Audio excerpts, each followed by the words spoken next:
Hello everyone, we want to welcome you to Mandara Online. Here we meet with God.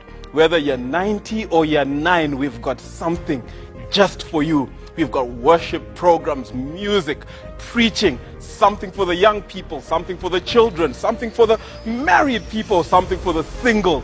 Everybody, you need to tune into Mandara Online. Worship the Lord, praise His name. Even if you want to know how to manage your money, we've got something here for you. Like, share, and subscribe to our channel.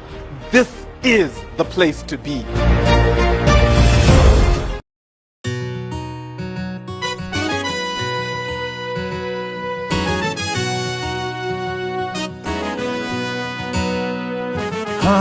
Amazing grace, how sweet the sound that saved a wretch like me.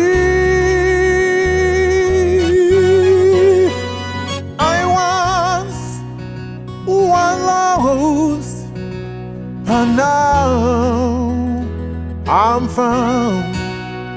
Was blind, but now I see. Amazing grace, well, how sweet is the sound that saved a wretch like me. When I once was lost, but now I'm found. Was blind, but now I see the Lord. Come on.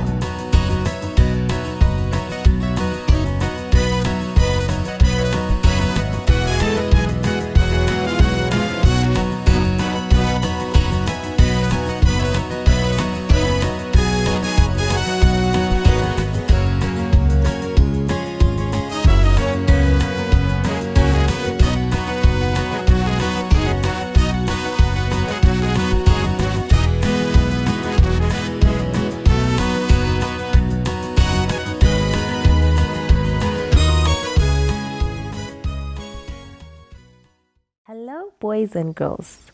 It's time for our story. But before we hear our story, let's close our eyes and pray. Lord God, it's time for our story. Be with us so that we hear this story and we understand this story. In the name of Jesus Christ we pray. Amen. Boys and girls, today we are going to talk about Dorcas. Dorcas used to stay in Joppa. Dorcas had two names. She was called either Tabitha or Dorcas, but we're going to just use Dorcas for the story. So Dorcas was a very, very, very nice woman. She was nice to everyone around her. Dorcas used to buy clothes for people who didn't have clothes. She was a friend to those who didn't have friends. Dorcas did everything that's nice. If she had extra food, she also gave others. And you know what happened one day? Dorcas died. And everyone was so sad and they cried. Dorcas is dead. Who's going to give us food? Who's going to be our friend? Who's going to play with us? And you know what? They sent two men who went and they called Peter. And they told Peter, Peter, Dorcas is dead and everyone is sad. And Peter said, okay, let's go together. And he went with the men and they went to where Dorcas was laid. And when he got there, the widows who were there, and they were crying, and they showed Peter their garments. They said, look, these are the garments that we used to sew with Tabitha. What are we going to do now? And he said, okay, let me go inside. And he went inside, and he closed the door. And he said to Dorcas, Tabitha, arise. And you know what happened? She woke up. And then he showed them and they were so happy. She was alive. Everyone was happy. Their friend was back. Everyone celebrated. Boys and girls, what should we learn from this story? When we do good to others, they'll be happy to have us around them. God wants us to be good boys and to be good girls. We should share what we have. We should play with others when they don't have friends. You know, there'll be that new girl in class, that new boy in class who doesn't have a friend. Let's be their friend. There's that someone who doesn't come with food to school. Our extra sandwich, let's give them. Okay, so I'm going to read a verse. Our verse is coming from Galatians 6 verse 9, and it says, "And let us not grow weary of doing good, for in due season we will reap." So boys and girls, as we go home during the week and even after the week, let's remember to be good boys and to be good girls who will do good things to other people. Let's pray. Our Father who art in heaven, thank you for this lesson. Help us, O Lord, to be like Dorcas. Help us to help others who are in need. In the name of Jesus Christ we pray. Amen. Goodbye.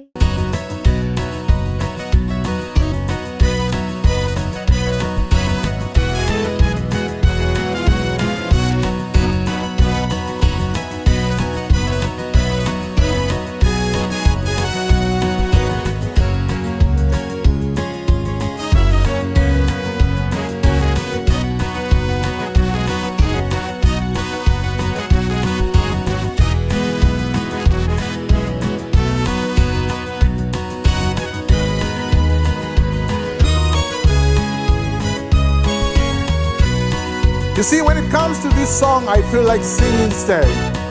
What a mighty God we sing. What a mighty God that we sing. Heaven and earth adore Him, angels bow before Him. What a mighty God we serve. What a mighty God we sing. What a mighty God we serve. Angels bow before Him, and earth adore Him. What a mighty God that we serve. What a mighty God we serve. What a mighty God we serve. Eyes in heaven and earth adore Him. Angels bow before Him.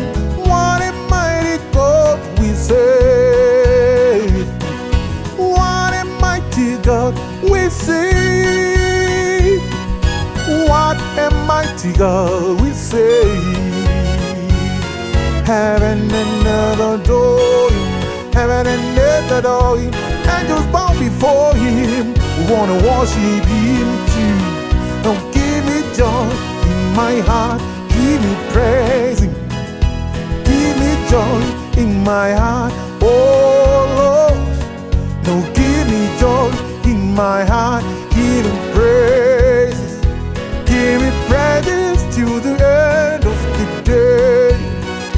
Give me joy in my heart, give me praises, give me joy in my heart, oh Lord.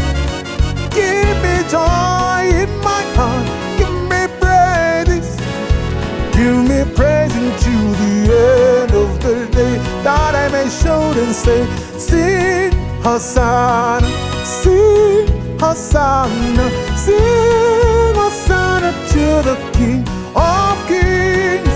Sing Hosanna, sing Hosanna, sing Hosanna to the Lord.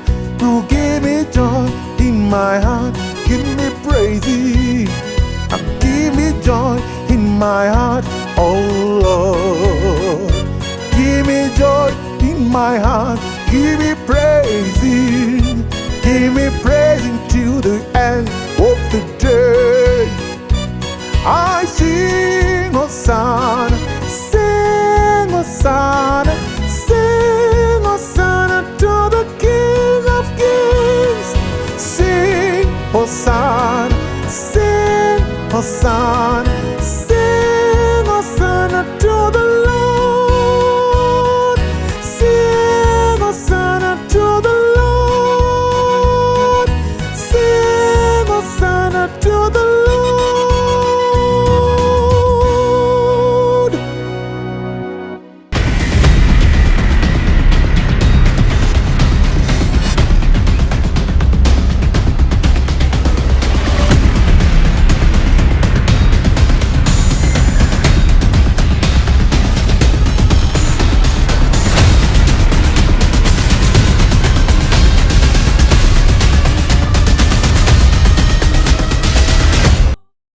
Salibonani, Kwaziwai, greetings to you all. I want to welcome you to our Sabbath School lesson study. We are studying the lesson for the third quarter in the crucible with Christ, And this week we are on lesson 4. Lesson 4 says, seeing the goldsmith's face. Our key text, our memory text is coming from 2 Corinthians chapter 3 and verse 18. New King James Version reads, "But we all, with unveiled face, beholding in a mirror the glory of God, are being transformed into the same image from glory to glory, just as by the Spirit of the Lord." Paul gives this image that we are looking into this mirror, seeing the face of Christ, and we are being transformed day by day, being transformed into the image ya Mwari yatiri kuona. Pane nyaya inotaurwa about mukadzi anonzi Amy Carmichael. Amy akaenda nekagroup kevana wakandoona a goldsmith anga ari kutora a mixture yanga ine different types of dust, some salt, and even some tamarind fruit, fruit kanoita kunge lemon. So akazvitora zvese achizvisanganisa achizviisa mumoto and achibuditsa gold inenge iri melted, some melted gold achiibuditsa, pamwe pacho oidzosera achiti iyi haisati yanyatsokuita pure. Then pane akazobvunza kuti munoziva sei kuti gold iyi yapure? Chii chamunenge muri kunyatsokutarisa? Chii chamunenge muchiona? Akabva apindura akati, I know the gold is pure when I can see my face in it. Chinhu chinoita kuti azive kuti gold yanyatsokutsva yasvika pairi kufanirwa kusvika is akuona mufananidzo wake mukati megold macho. The gold is now able to reflect his face clearly. God, in the same way as the goldsmith is doing to the gold, is seeking to purify us. And how does God know? Kuti now we are pure, God should be able to see his face in us. Dzokera kuna Genesis, we'll discover Genesis 1:27 that God created us in his image, takasikwa mumufananidzo waMwari. Towerenga waRoma chitsauko 8 verse 29. Ndikuwerenga kubva ku New King James Version. Bible rinoti, for whom he foreknew, he also predestined, and he conformed to the image of his Son, that he might be the firstborn among many brethren. Conformed to the image of his Son. Takaitwa tiri mumufananidzo wa Jesu. Takasikwa mumufananidzo wa Mwari. God is doing this for a particular purpose. And Bible, those who he foreknew, he also predestined and conformed.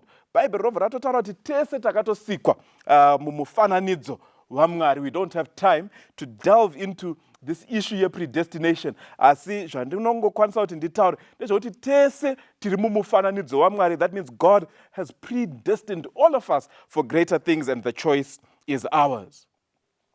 But takaongorora zvinoitika nechitema, sin has marred the image of God which was in us. That image, that perfect image that God had created us in, nekuda kwechitema chakauya, haisisina kunyatsokumira zvakanaka, yakanganisika nekuda kwechitema. Asi God is still trying to reproduce that image, his image in humanity. My white one of what this is for the honor of God and for the honor of Christ. All these two are involved in the perfection of the character of his people. In other words, Mwari arkuda kuti isu tive conformed to the image of his Son. Why? Because this gives honor to God. So if you want to honor God, conform to his image. Now just imagine for a second your life, reflect over your life for the past 24 hours. And imagine kuti upenyu hwako is a game, and maybe game rebora kana whatever that's being played mukati meupenyu hwako, and there are two sides. One side is loyal to God. The angels loyal to God are there and they are cheering. Every action yaunoita uchiitira Mwari, zvese zvakanaka zvauri kuita zviri kuitwa cheer by this one side. Then you've got another side that is loyal to Lucifer, and they are also cheering you on. Funga manje kuti muupenyu hwako pa 24 hours dzadarika, group riri kunyanya kufara igroup ripi? Igroup raSatan here kana kuti igroup raJehovha? Just answer that in your mind. What does your answer tell you about yourself? Wakanyatso kuzvifunga, uri kuudzwei nezvauri kuona zviri kukuudza kuti uri mwana waMwari here kana kuti pane umwe munhu wawakutanga kuteera? Faith amid a refining fire. Takaongorora tine nyaya yaJob yatinotaurirwa. Job chapter 23 is the chapter we are considering. You can read verse 1 to 10. Hatisi kuzowerenga tese iye zvino. But Job chapter 23 verse 1 to 10, Job anombotaura kuti I wish dai ndanga ndine mukana wekuti ndimboone Mwari ndombotaura naye, dai ndaitaura naye ndonyatsokutsvaka kuti iye ane dambudziko neni here, pane zvandakakanganisira Mwari here, and I'm sure kuti ini ndaibuda ndiri innocent. Ndo mashoko anotaurwa naJob achiongorora upenyu hwake neukama hwake naMwari. Asi Job is still going through a very difficult experience. And Job, at the end of this, in verse 10, pane mashoko anotaura akakosha kuti tibatisise. Anoti, but he knows the way that I take, and when he has tested me, I will come forth as gold. Job ari mukati mekutambudzwa anoona kuti process iyi iri kuitwa naMwari kuti Mwari agone kuzobuditsa goridhe muupenyu hwangu. This is an incredible thing for Job to be able to see. While going through trials, Job realizes kuti Mwari is doing something in my life. We need to recognize the presence of God in our lives, and we need to see what God is doing, even in those difficult situations, even as we go through trials. Taka tarisa, the last words of Jesus. And now, going on to the last words of Jesus, we reflect on the experience Jesus in Jerusalem. He is about to die. According to Matthew's gospel, Jesus' last teaching was spent telling his disciples a few critical parables. One of those parables is the parable of the 10 virgins. Ndofunga I parable yatakajaira tinosimba tichiti paiwepo vasikana vaive 10. Vashanu vacho vakangwara, vashanu vakapusa, vamwe vakauya nemafuta anga ari extra, vamwe vakapererwa nemafuta. Now tichiongorora parable iyi, pane 2 lessons that we are able to pick. Mai waiti vanotaura vachiti mafuta aya anomiririra mweya mutsvene, the presence of the Holy Spirit. But mafuta aya can also point to the character of Christ. And zvakakosha kuti umboreflecte womuupenyu hwako kuti character yaChrist ndinayo here, mweya mutsvene wacho ndinawo here pandiri kufamba, pandiri kuita mabasa angu. Do I have the Holy Spirit in my life? Am I demonstrating the character of Christ? Then again in Matthew 25, that same place where Jesus is telling parables, Matthew 25, 31 to 46, Jesus also tells a parable about the sheep and the goats. Chinhu chinosiyanisa the sheep nemagoats is the sheep are doing acts of kindness. Mabasa avo ari kutoratidza kuti vari kutarisa vamwe vachichengetedza vamwe. They are displaying and demonstrating in a very vivid way the character of Christ. Jesu anototaura kuti I was in prison and you visited me. That is demonstrating the character of Christ. Saka again, mubvunzo mukuru ndewekuti, is our character showing to the world who Christ is? Pane vaisitaura vachiti character is what a person is in the dark. In other words, your character is what you do when no one else is watching you. When you're not concerned kuti ndiani ari kundiona, zvaunenge uri kuita ipapa ndo zviri kutokuratidza character yako. Saka mubvunzo unobva wati, character yako iri kufanana here neyaKristu, kana kuti character yako haisati yatanga kuratidza upenyu hwaKristu muupenyu hwako. Think about that and think kuti what changes do you need to make in your own life. Kaendera mberi totarisa bhuku raDaniel, Daniel chapter 12, from verse 1 to 10. Daniel describes the last days. Achitaura kuti there will be a time of trouble such as never was. And at that time, Michael will stand up. Izvozvo zviri kuitika, pane mashoko anotaurwa naDaniel. Ndoda kuti tiwerenge verse 3 and then tozowerenga verse 10 of the same chapter. Bible rinoti, those who are wise will shine like the brightness of the sun, or like the brightness of the heavens, and those who lead many to righteousness like the stars forever and ever.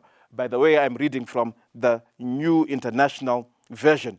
Verse 10, Vayati, many will be purified and made spotless and refined, but the wicked will continue to be wicked. No one of the wicked will understand, but those who are wise will understand. Right, pane mashoko ari kutaurwa naDaniel. Pane two groups, the wicked and the wise. The wise seem to grow as a result of this time of trouble. The wicked, in this time of trouble, increase in their wickedness. Handizivi kuti chii chinoitika kana nguva dzekutambudzika, nguva dzekugozherwa, nguva dzekuomerwa dzauya. Iwe unowedzera kunaka here kana kuti wakuwedzera kuipa? Unokura here muukama hwako naMwari kana kuti wakutodzokera kumashure? Bhaibheri riri kubva rabuditsa pachena kuti the wise will continue to get brighter and brighter. The wicked increase in their wickedness, but those who are wise will understand. Chii chiri kumbonzi they will understand? Zviri kutaurwa zvemaths here, zvesainzi, chii chiri kunzi wachanzwisisa? Takanyatsokuverenga zvakanaka tinobva tabata kuti chiri kunzi wachanzwisisa kuti zvii zviri kuitika. Nokuti vanhu vakachenjera vanoziva kunzvera magwaro, vanoziva kuti kuguma kwacho, pakuguma zvinhu zvinenge zvakamira sei, vanhu vadzidza shoko raMwari, and they know exactly what the end of the world holds. Saka, as these difficult experiences come, as inflation comes and it makes them better Christians. As joblessness comes, joblessness makes them better Christians. Our persecution should make us better Christians, and it should make our characters grow and grow in Christ. Finally, we want to look at character and community. We are looking at Ephesians chapter 4, verse 11 to verse 16. Paul first speaks about spiritual gifts that Christ has given, different spiritual gifts. Some are apostles, prophets, pastors, etc. And he has done this to equip the church, so that the church and the body of Christ may be built up until we get a knowledge of Christ and we are mature in Christ. Then verse 14, verse 14, verse 16, Ephesians chapter 4, and again from the New International Version. Then we will no longer be infants, tossed back and forth by waves and are blown by every wind of teaching and cunning and craftiness of people in their deceitful scheming. Instead, speaking the truth in love, we will grow to become, in every respect, mature to become in every respect the mature body of him who is the head, Christ. From him, the whole body is joined and held together. Every supporting ligament grows, and the body builds itself up in love as each does its work. Now, Paul ari kunyora kune church yeku Ephesus, ari kunyora to the Ephesian community, achitaura kuti the church is like a body. Achitaura mashoko aya, Paul pane zvinhu zvaari kuda kuti tibate nekuti tinzwisise. Chekutanga ndechekuti character is built through community. The body of Christ is an important part of building our characters. Saka some of the crucibles not only happen to us on an individual level, but also to us as the body of Christ. Our maturity comes to us both individually and corporately as the body of Christ. In what ways is the witness of the community that is revealing the faith, the fullness of Christ, different from an individual that is revealing the fullness of Christ? What are the implications of the context of this passage in the context of the great controversy? Takanyatsokuongorora totarisa kuti the community also needs to bear witness to this image of Christ, to this fullness of Christ. As a community, totofanirwa kuratidzawo the face of Christ. Saka it's not just about what I'm doing individually.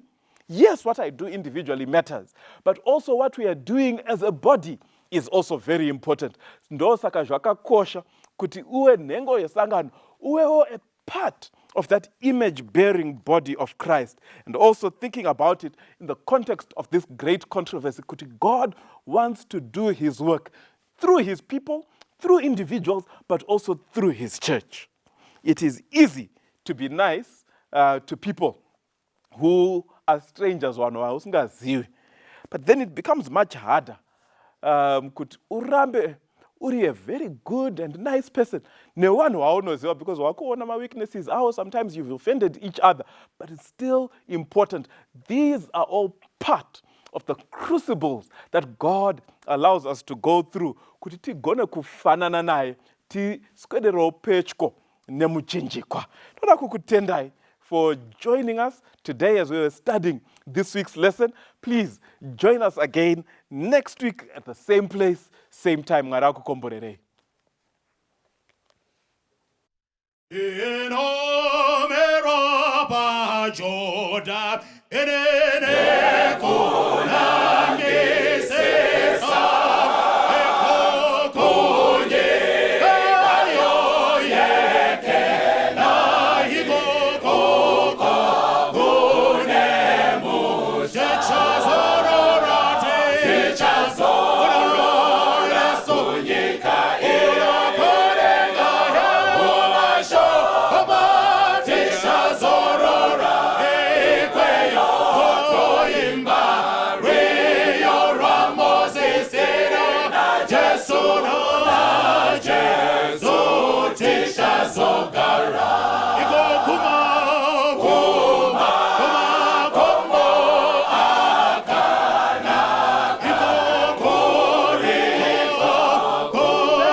Kwa zuwa na vamwari toda kutenda mwari nemakengo yatapiwa kuti tisangane chidzidza kubva mukati meshoko raMwari Tichadzidza nhasi pamusoro wenyaya unoti mumazuva ngatinamatei.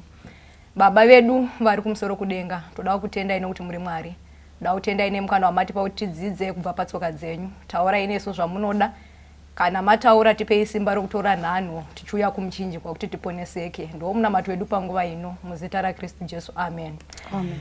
Regai tishandise pfungwa iri mubhuku raLuka chapter 17 paverse number 26. Muverengi chaya. Bhuku ndi Luke ndi mauri ya 17. Yes. Chidokwana cha 26 ndo chaya. Sezva zvakanga zvakaitana mazuva aNoa. Sezva zvakanga zvakaitana mazuva aNoa. Ndizvo zvazvichaitawo mumazuva omwanakomana womunhu. Ndo zvazvichaita mumazuva omwanakomana womunhu. Bhaibheri pariri kunyora riri kuti sezva zvakanga zvakaita pamazuva aNoa. Ndo zvazvichaita pamazuva omwanakomana womunhu. Ndaita dambudziko nepfungwa yokuti pamazuva aNoa.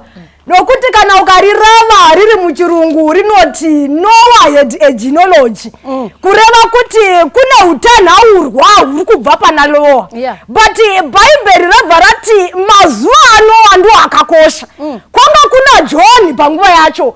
Kwanga kuna na Mary panguva yacho. Saka why specifically Noah pakati pegunda musairira yavanhu. Ndobva rati zvaitika panguva yacho. Ndo zvazvichaita pamazuva emwanakomana womunhu.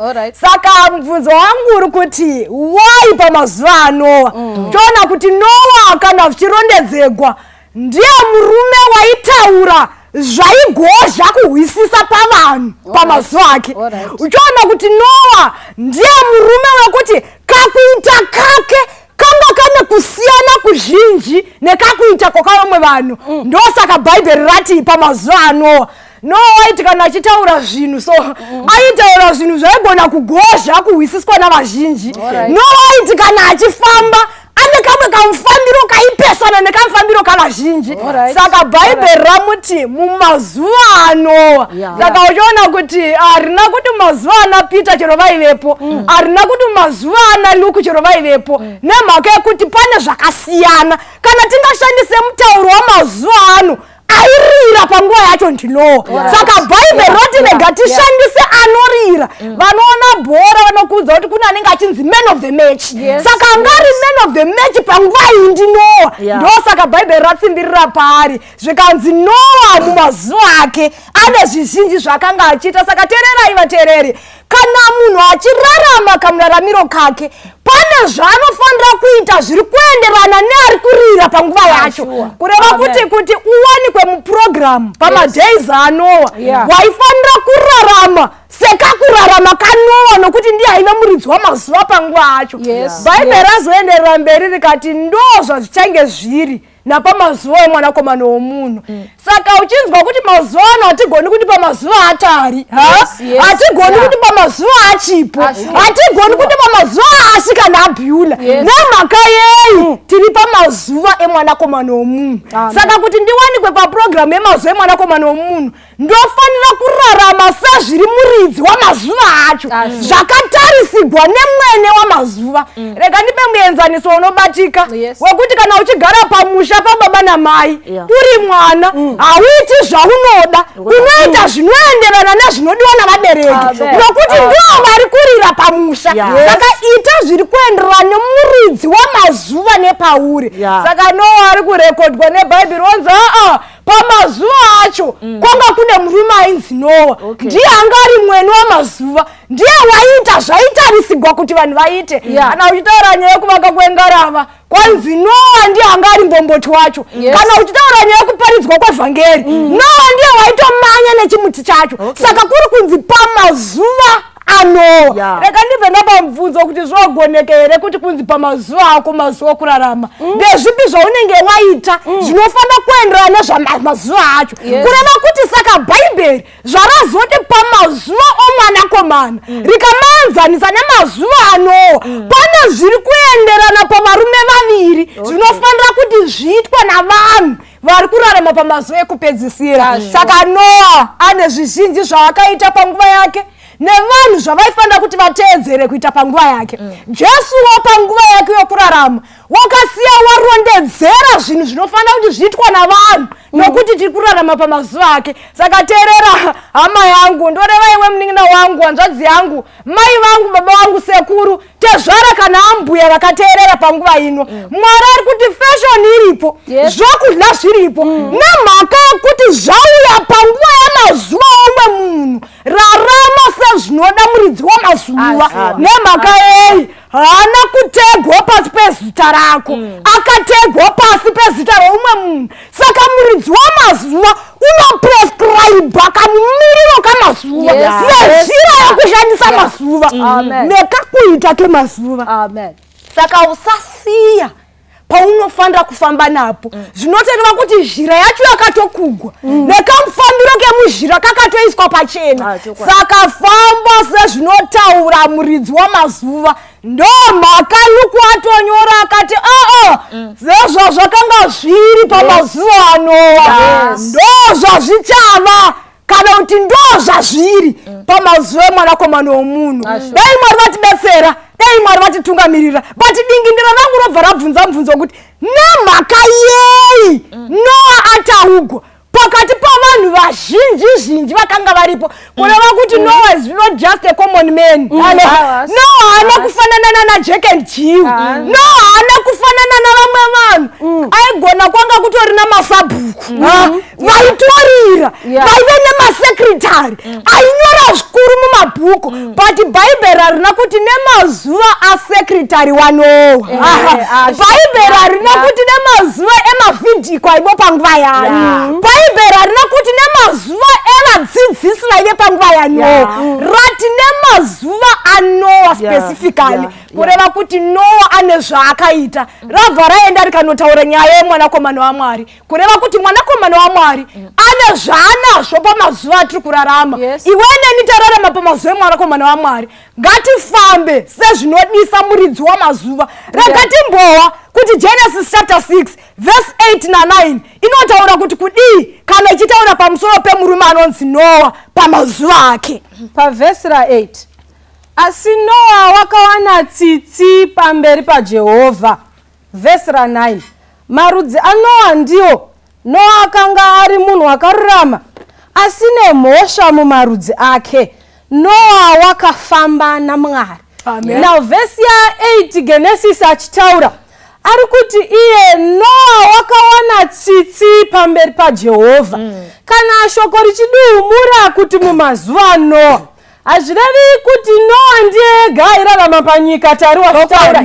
Hazvirevi kuti ndiye ega anga aine zvinhu zvaiita zvainetsa panguva iyi. Asi imhaka yekuti Noah wakawanirwa tsitsi pamberi paJehovha. Now rimwe version reshonera ndofarira rinoti wakawanigwa nyasha.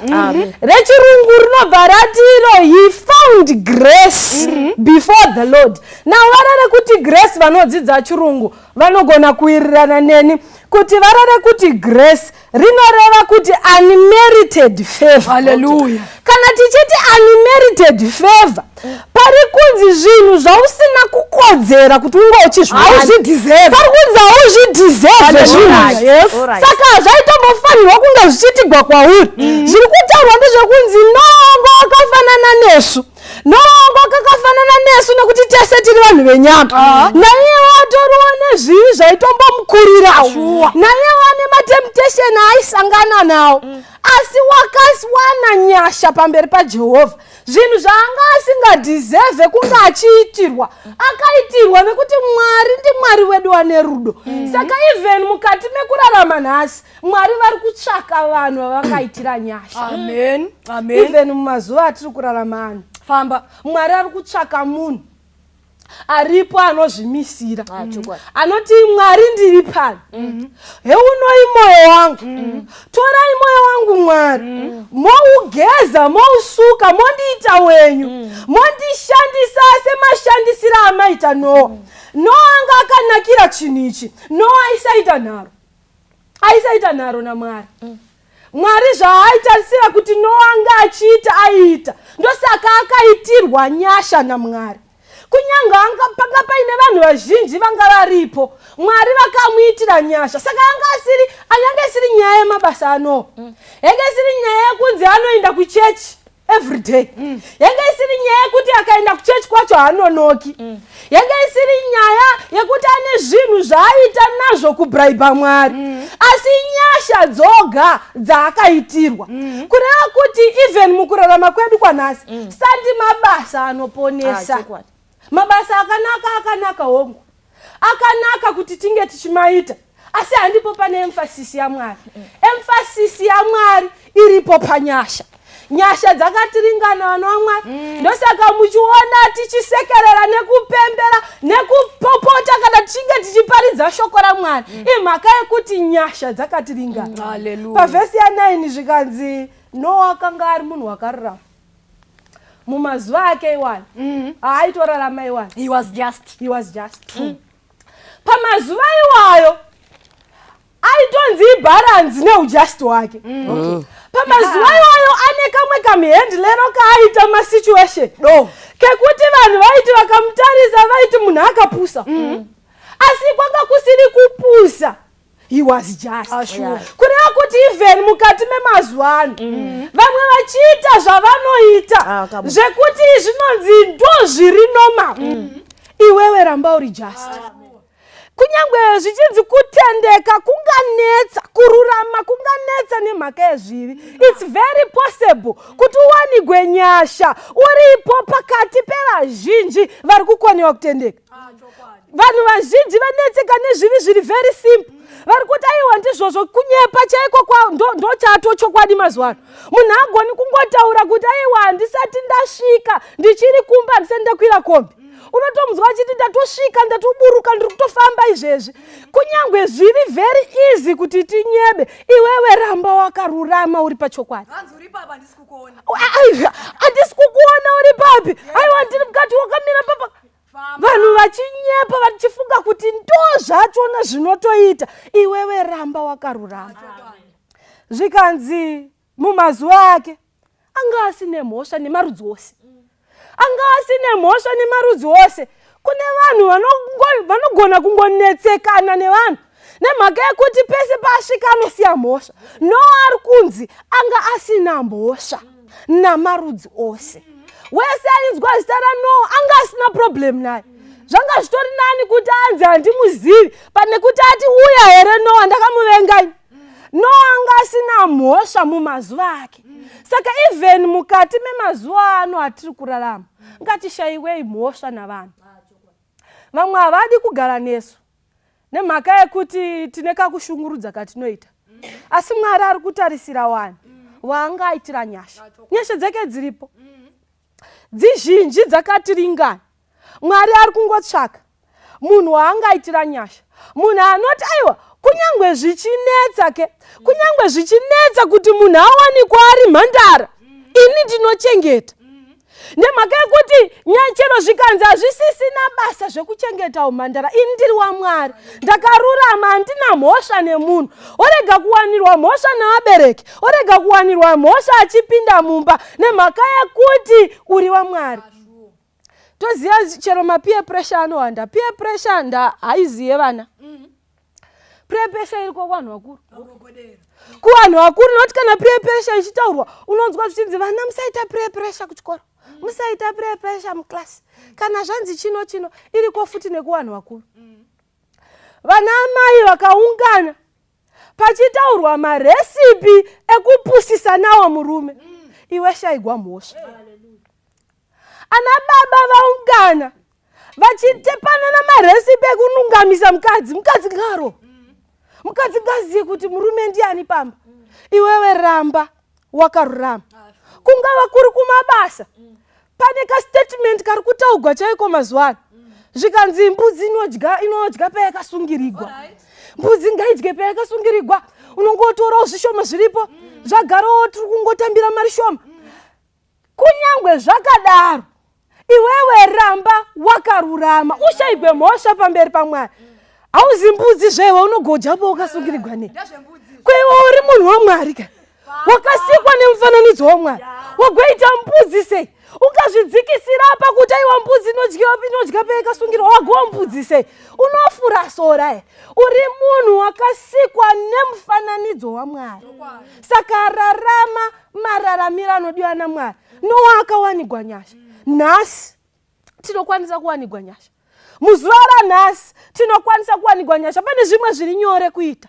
Zviri nyore chero kutotadzira Mwari. Nekuti ingoripo kapa foni. Haina muridzi. Wallet izere nemari ingoripo apa yatodona. Watomuona munhu wacho achifamba asi handiti mukati mune business card. Fona uti wallet yako ndainhonga. Scrolla mufoni uone ma-contacts. Ufona uti muridzi wefoni auya atore foni. Ndava wakarurama zvewe. Unoda kuwanigwa nyasha. Sekuwanigwa nyasha kwakaitwa Noa. Mukati mezuva ranhasi zviri possible kutendeka. Mukati mezuva ranhasi zviri very possible kururama. Mukati mezuva ranhasi zviri very possible kushayirwa mhosva. Vanhu ngavatoti wakapusako. Zvitori nani Noa paaiparidza achipengereka havasi vese vaiwirirana naye. Vanhu vazhinji vaitoti dhara iri rakakwana. Nekuti paaitaura zvokuti kuchanaya mvura, vanhu vanga vasina experience nekunaya kwemvura. Vaiti anozviwanepi zvaataura izvi. Vaitoshaya kuti dambudziko rake nderei. Vanotukirira vakatukirira. Vakashora pamwe aitosvipigwa mate. Pamwe aivharirwa dhoo achidzinyarara nyaya yakwe. Asi kunyangwe zvakadaro akaramba akarurama pamberi paMwari. Mumazuva ano Wabula. Mumazuva ano. Imomo mumazuva. Luke 17 verse 27. Verse 27. Vaidya nokuwaniswa kusvikira zuva rakapinda Noa mareka. Mvura zhinji ikasvika ikaparadza vose. Mumazuva ano vanhu vakanga vachidya. Munoziva kana paine zvinhu zvinodiwa nevanhu inyaya yokudya. Unoona munhu akatsamwira mukomana anga achimuda nemoyo wese anga achida kumuroora kuti akanditi tisangane mutauni. Ana kutenga kana mvura chaiyo. Munhu anga achitarisira kuti vanonoitira meeting yavo panodyiwa. Womutanga wadya wozogadzirisa nyaya dzavo.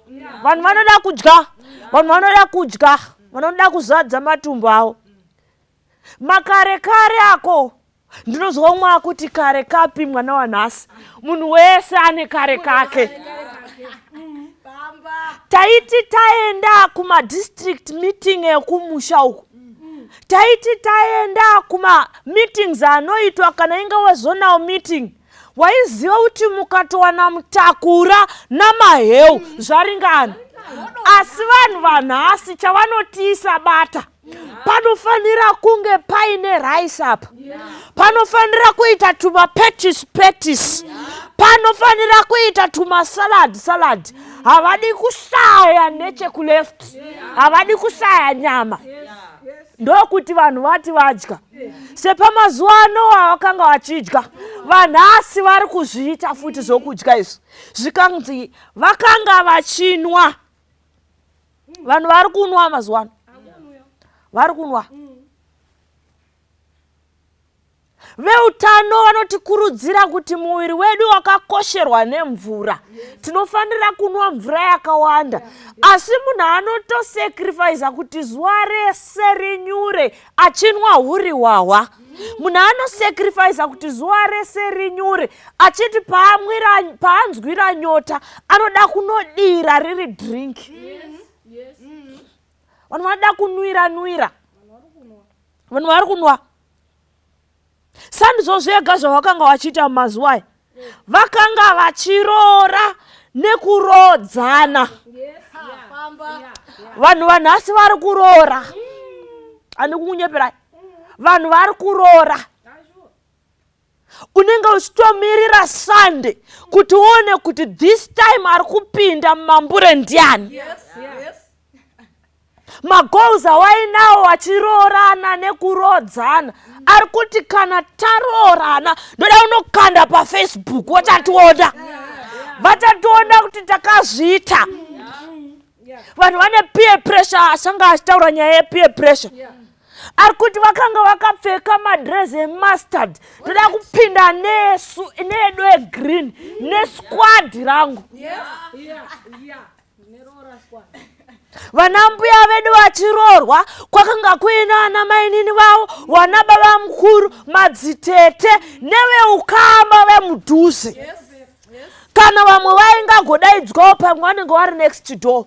Asi vanhu vanhasi anomeka sure kuti mafriends angu ese akwana musquad. Anoda squad riri lit. Zvokuti unoita confusion yekuti ichiri roora here kana kuti watowa muchato. Vanhu vari kuroora. Pano umwe akazobvunza tirimo mukati meCovid akati, asi kwane marry one and get one free here. Nekuti kakuroorana kacho kakuitwa ya competition wasara.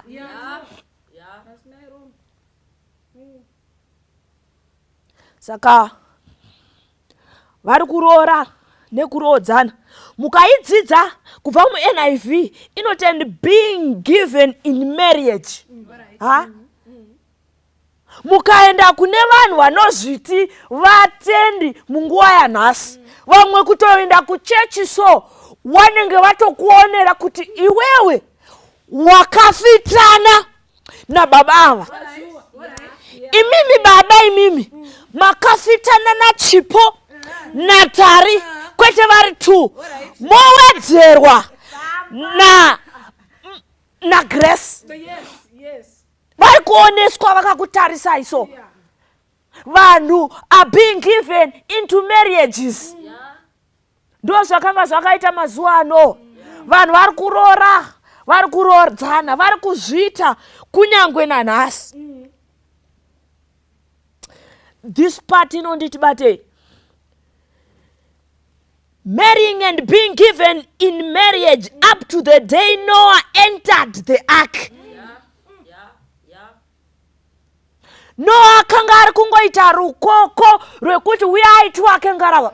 Uyai tiwake ngarawa, mvura zhinji ichauya. Uyai tinohwande tiri mukati mengarava. Vanhu havana kuzvinzwa, vari busy nemasquads avo akasiyana siyana. Kusvika Noah akapinda mungarawa, mawaifanira kuti vaponeswe vari vachibviswa kumafloods aizovauraya.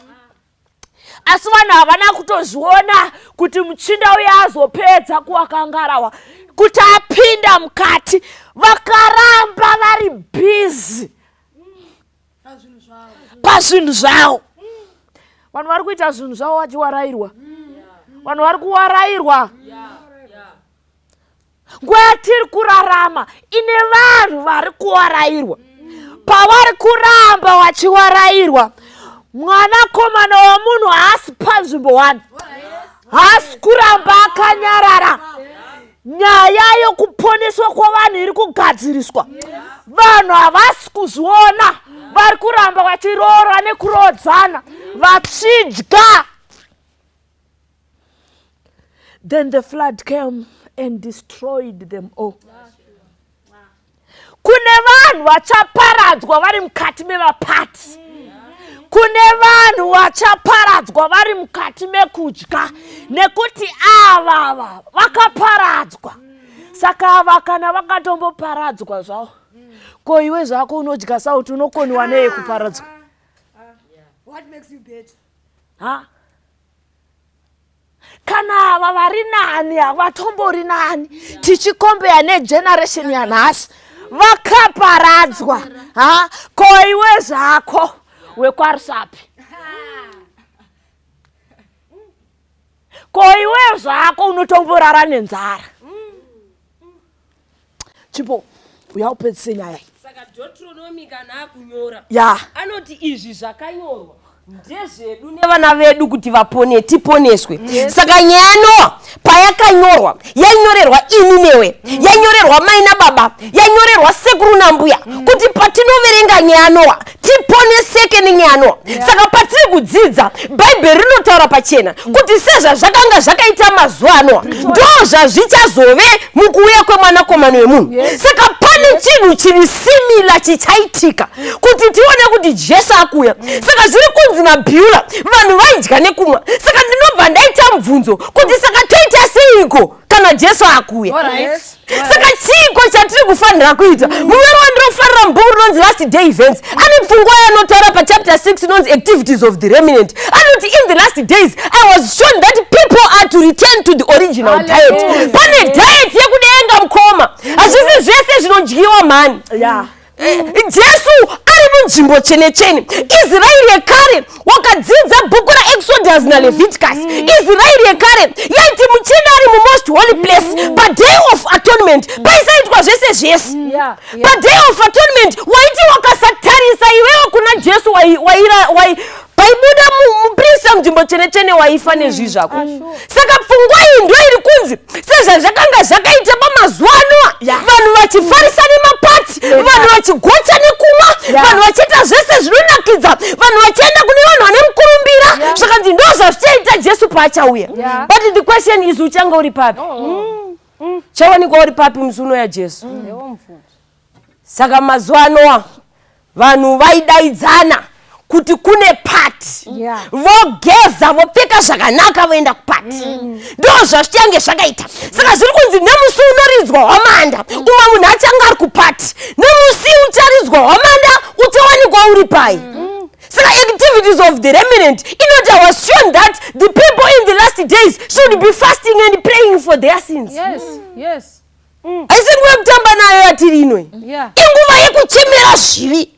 Nemhaka yekuti mukomana akabuda pamire musha. Revelation unyora anoti ndakaona vanhu vachimhanya vaduku nevakuru vachiti makomo tiwire makandei vakanga vasina kuchenura zvivi. Saka activities iri kuti mazuva ekupedzisira haisi nguva yekutamba nayo, inguva yekuti munhu ngaamire nezvivi zvakachichema kuna Mwari. Inguva yekuchema kune zvivi zvedu. Haisi nguva yekutarisana hembe inoyi. Munyoro wandinofarira mubhuku rinonzi Great Controversy anoti what a pity the angels record maprayers evamwe vanhu kana vari kuchechi. Tiri munguva yekuti vanhu vanonamatira zvinhu, vanhu vanonamatira sadza. Tiri munguva yekuti tiri kufanira kunge tichinamatira zvivi zvedu but vanhu vari kunamatira sadza. Zvakanzi so the angels pavanoenda pamberi paMwari vanorwadziwa kuti Mwari honai maprayers ari kuitwa nevanhu venyu. Saka sezvazvakanga zvakaita nemazuva anoa ndo zvazvichange zvakaita nemazuva ekuya koma. Saka torarama sei? Now ndinofarira munyoro anonzi Revelation chapter 18 pavhesi ya4 anopa echaji zvakanzi now I heard a great voice saying come out of here my people. Hatisina kuraswa mhani isusu. Bhaibheri riri kuti come out of here my people. Ngatisiyanei mhani. Vakorinde Paul onyora anoti imimi you are not part of this group man. Chapter 12 verse ya 4 ya Romans inoti iyo be separate, be not be conformed to this world. Ngatiroorane sezvaita vanokare. All the time religion. Saka in the last days pane zvichafanira kuitwa neremnant. Sezvazvakanga zvakaita nemazuva anoa ndo zvachichaita pamazuva emwanakomana wemunhu. Zvakanzi it's possible to live a righteous life. Kune vanhu vachange vakamirira Jesu. Now munyori umwe wandinofarira anobvaisa pfungwa iyi pachena. Zvakanzi in these last days what is required are men and women who are not fearful to go sin by its rightful name. Men who won't fall even the heaven may fall. Men who will be called to stand for the truth. Men who are true in their innermost soul as the nodules to the poor. Men who will not be afraid kutaura kuti ichi chivi. Problem yenyika yemazuva ano Beula vanhu vanoda kucompromise. Vasingaziva kuti by compromising ndo pakafira mesi yenyika ino. If anotari muGarden of Eden zvakanzi anotarisa fruit ndobva aona rakanaka kuti ridyiwe. By that she compromised. And nhasi takazara nenyika yevanhu vanocompromise. Are you not compromising this afternoon? Jesu akuda kuuya hama yangu, are you not compromising? By compromising ndo yakatisvitsa patiri panapa muzora nhasi. Are you not compromising? Saka Bhaibheri rinotisira pachena pfungwa iyi yekuti in the last days sezvazvakanga zvakaita pamwanakomana wamunhu waNoa ndo zvachichaita pakuuya kwaJesu. Saite munyama wekuti mvura inotanga kunaya uri kunze kweflood. By the way wakatarisa nguva yaNoa pane chimwe chinhu chandiroda kuti munotise chakaitika. Noa anoti avakangarava haasiri iye anovhara dhoo. Muripo here? Haasiri iye akavhara dhoo Noa. I can imagine pane mumwe akazouya akati Noa imbovhura. Noa ndakadzidza newe. Noa vana vangu vaitamba newe. Noa vhura dhoo. Noa akati handisiri ndavhara. There is gonna be a time when you won't be able to repent. Saka nguva yachona ndinasi. Mwimbo yekwedu anoti zvimwe nguva yekupedzisira.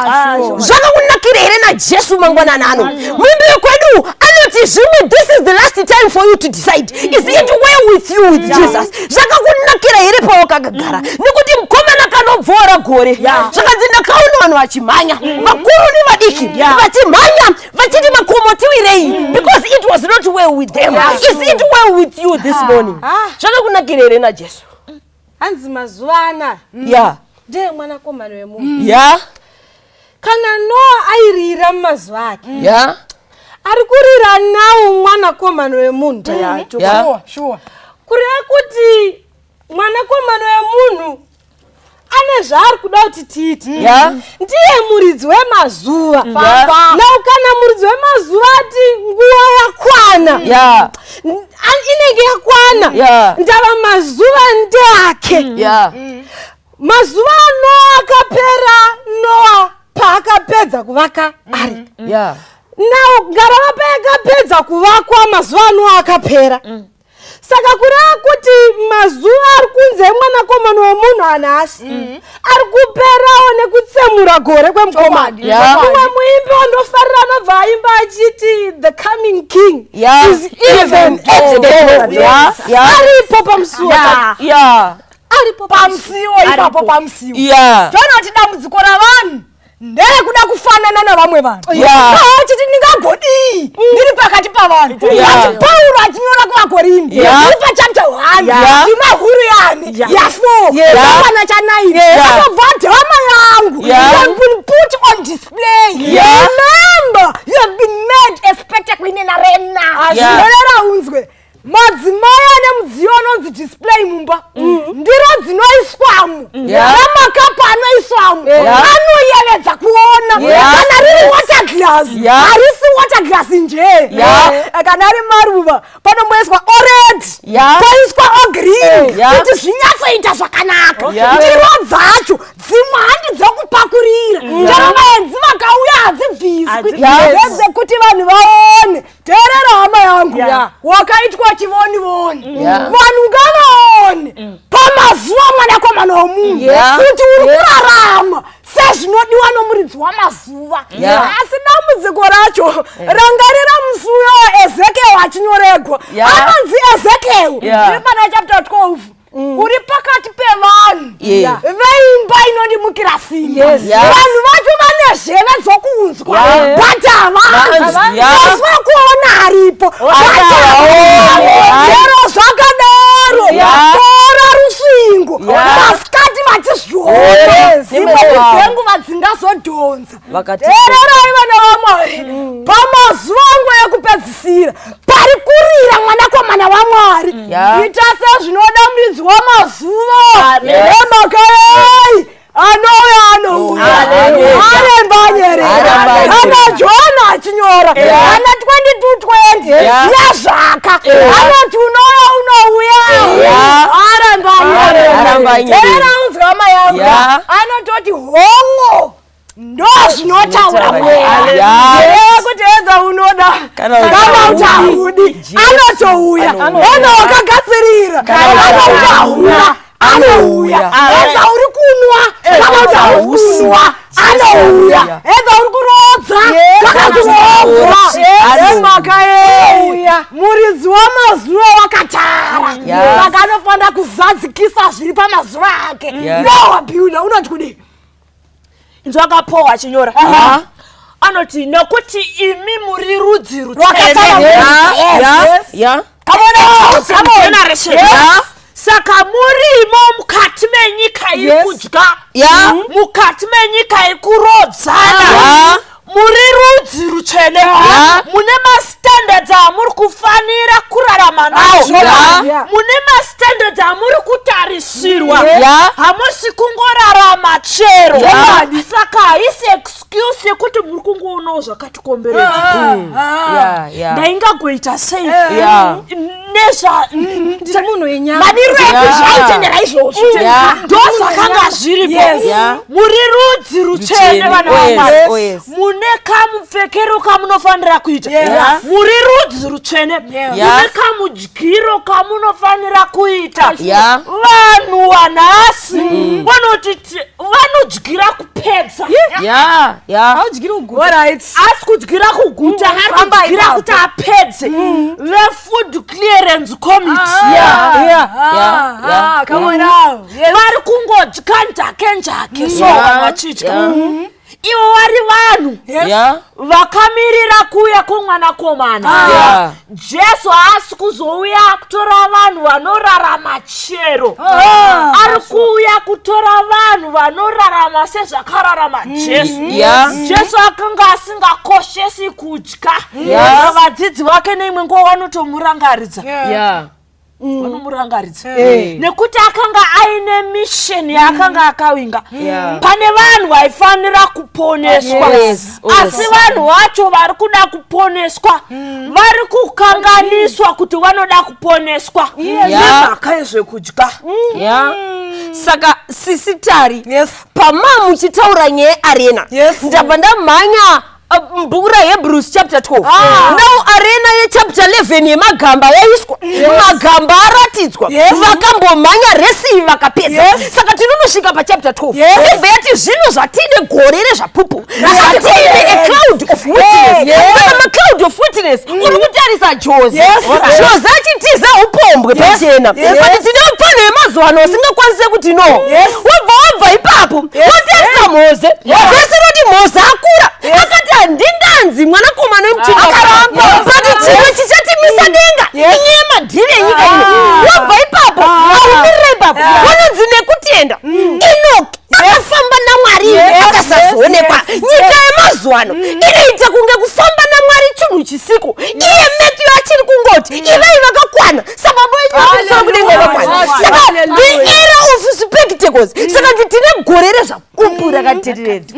Saka gore racho rinogona kutanga uriona so chivaona ana Mose vakagara, chivaona ana Abraham, chivaona madhara akatangira. Zvakanzi zvatinaro ngatisiye zvese zvinorema zvinotinamatira totarisa kuna Jesu, looking unto Jesus the author and finisher of faith. Nyaya yekuenda kudenga vana vaMwari hausi kuzotarisa pana mufundisi, hausi kuzotarisa pana mai vedhoka, hausi kuzotarisa pana sistari nemhaka yei sisitari vacharasika, hausi kuzotarisa pana Beulah nemhaka yei Beulah achadzokera kumashure. Saka bhesi rinoti looking unto Jesus the author and finisher. Muvambi nomukwanisi wokutenda kwenu zvotoda Kristu oga muri dzamazuva.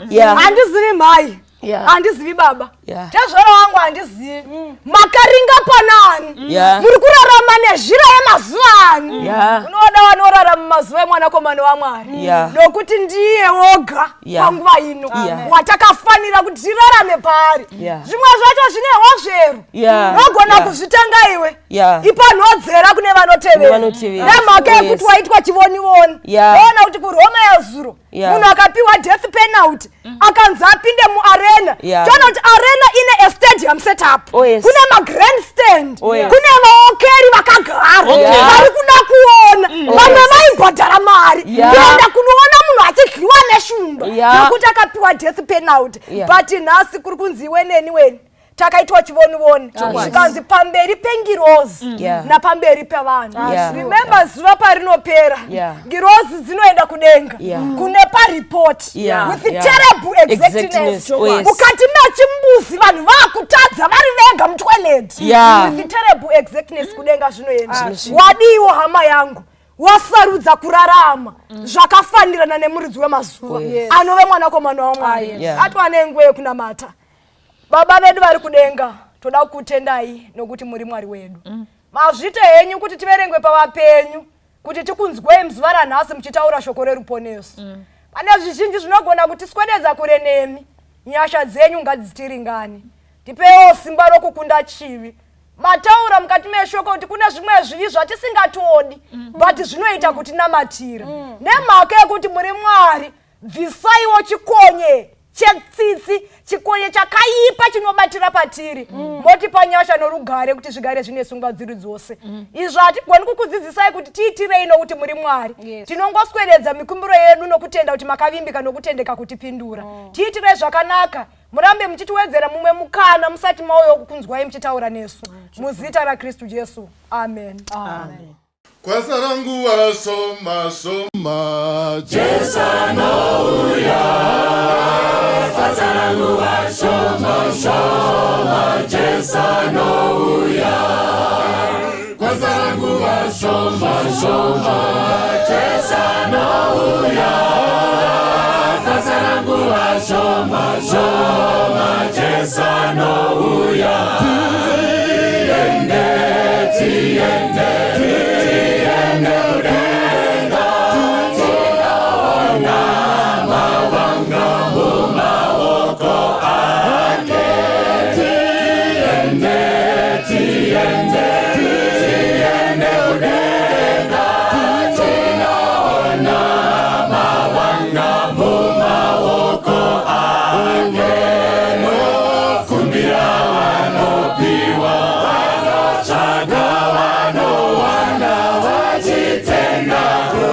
Jesu ndiye ishe wao, wanokumbira wanopiwa, wanotsvaga wanowana, vachitenda kuti Jesu ndiye ishe wao. Tiende, tiende, tiende kudenga, tinoona mawanga mumaoko.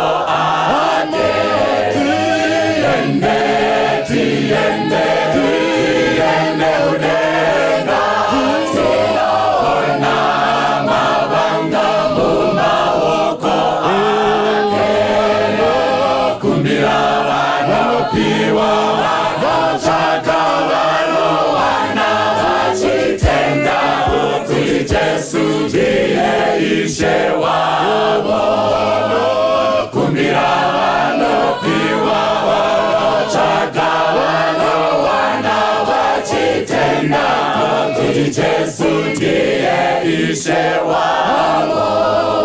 Wasara, wasara, wasara kudenga, tinoona mawanga mumaoko ake. Wasara, wasara, wasara kudenga, tinoona mawanga mumaoko ake. Kumbira wanopiwa, wanotsvaga wanowana, vachitenda kuti Jesu ndiye ishe wavo. Kumbira wanopiwa, wanotsvaga wanowana, vachitenda kuti Jesu ndiye ishe wavo.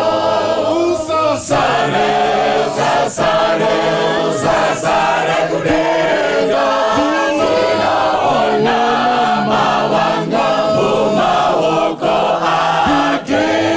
Usasare, usasare, usasare kudenga, tinoona mawanga mumaoko ake.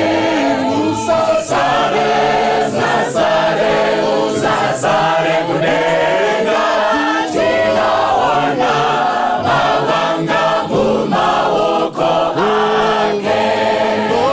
Kumbira wanopiwa, wanotsvaga wanowana, vachitenda kuti Jesu ndiye ishe wavo.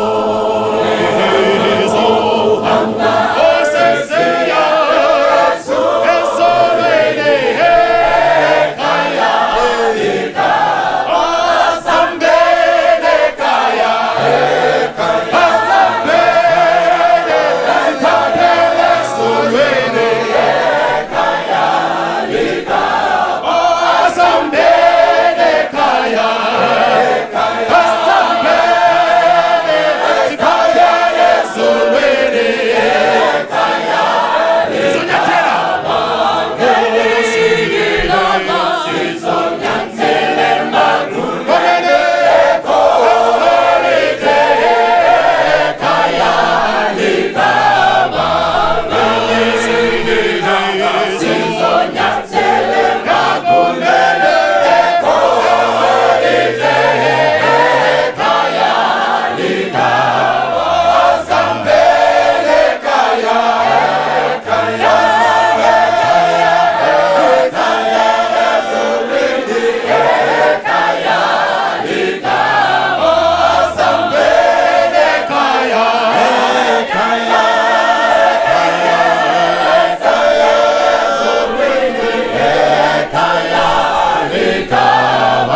Jesu watisanganisa rudo rwa Jesu watisanganisa ariyo ane runyararo ariyo ane runyararo rudo rwa Jesu watisanganisa rudo rwa Jesu watisanganisa neapa zvakaita senyanza neapa zvakaita senyanza rudo rwa Jesu watisanganisa rudo rwa Jesu watisanganisa neapa zvakaita senyanza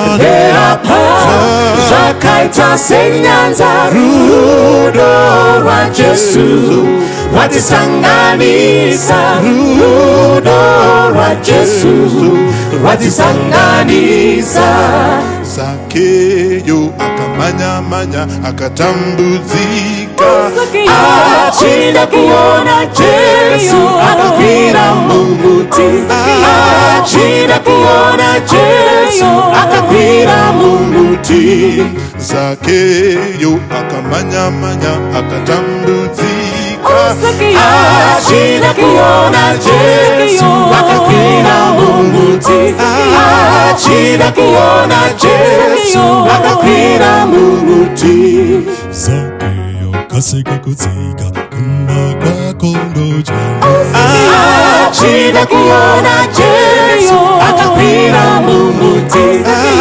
achida kuona Jesu akakwira mumuti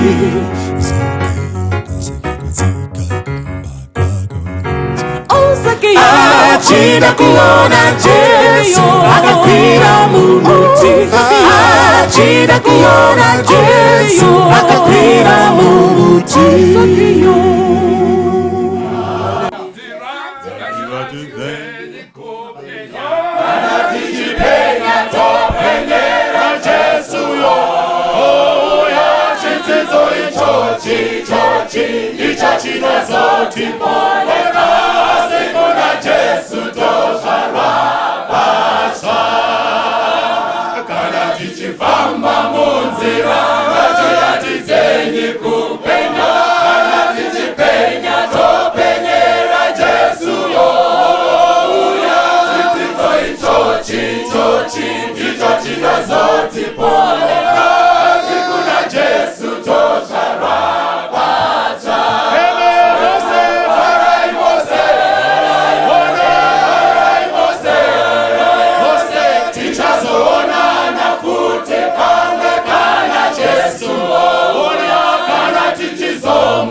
Jesu